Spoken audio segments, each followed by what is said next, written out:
Kapidongski TV. Andan din po si Kapidongski. Taga ano si Kapidongski, taga Padada yan eh. Nabudunsor, Kapidongski. Naku po Tiagia Edo, lumabas ang kakaulitan dahil kay BB Girl Erica.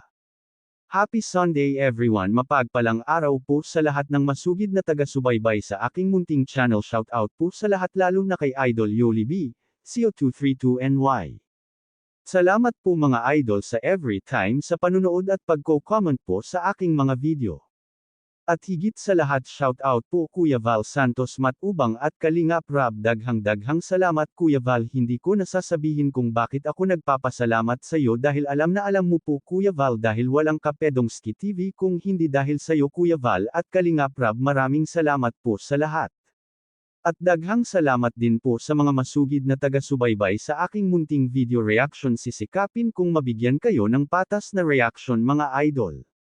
Ito na nga, grabe sa viral TikTok ni Kalingap Rab kasama ang K-Boys at ang minamahal nating Edrica dito. Opa Edo, napakakulit sa kanilang TikTok.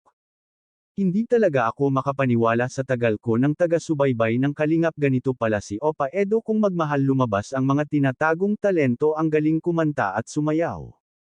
Ang cute tingnan ni Edo sumayaw at super supportive rin ang ating BB Girl. Grabe, bagay na bagay talaga silang dalawa, wala ka na talagang masabi sa dalawang ito, match na match talaga ang kanilang pag-uugali. Kaya ang daming nagdasal na sana sila na nga ang forever. Samantala may pa behind the scenes si Kuya David Vlog sa viral video ni Kalingap Rab sa TikTok kasama ang Edrica. Pero bago natin panuurin, please like this video at suportahan natin ang mga uploaded video ng mag-amang Kuya Val at Kalingap Rab. Hanggang dito na lang ang inyong lingkod, ang Bisayang taga Davao, Kapidongski TV, na may kasabihang ang Ginoo naga uban ka natong tanan. I love you all.